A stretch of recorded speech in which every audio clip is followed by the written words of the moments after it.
Yeah, Chad. Good afternoon, thank you. In years past, you have said when we approach the holidays, if we don't get the work done by a certain date, we're done. You've not said that this year. Does that mean you anticipate the Senate continuing to be in next session, or these negotiations on the supplemental and the border continuing over the holidays and come back and hit it in January? Good question. I think the Speaker has said to a number of people, that he can speak for himself, but he's apparently said to a number of people they're leaving at the end of the week. So all I have said is practically impossible, even though we reach an agreement, to craft it, get it through the Senate, get it through the House before Christmas. That doesn't mean it's not important. And even though we've been emphasizing the border, I want to remind everybody of the importance of Ukraine. We heard from the president today. He is inspirational.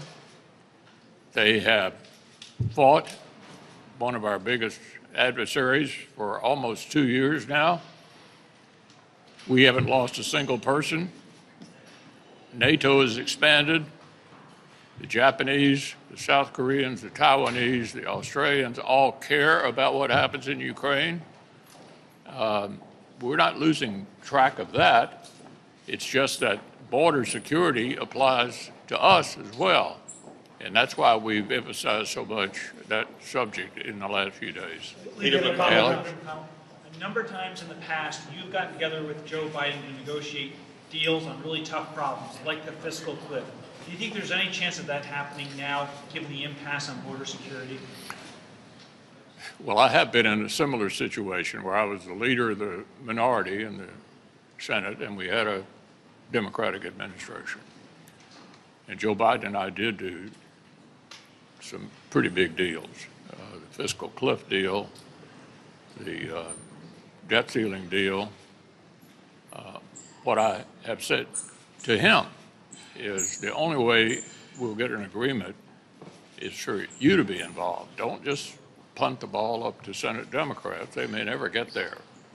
And so it's been difficult to get the kind of support out of the administration itself. Look, we all know he's the only one that can sign a bill into law. Without him, there is no deal.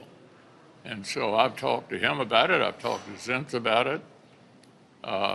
Some indication last night that maybe they're going to finally engage rather than just sending James Lankford and his team back to Senate Democrats. So just to sum it up, there won't be a deal until Joe Biden and Republicans reach an agreement.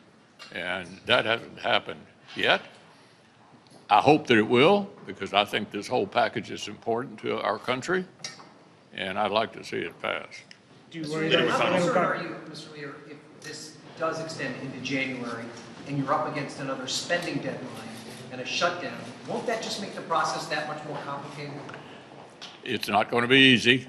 We've got plenty of work to do in January, and if it were possible to pass this sooner, I'd be for that.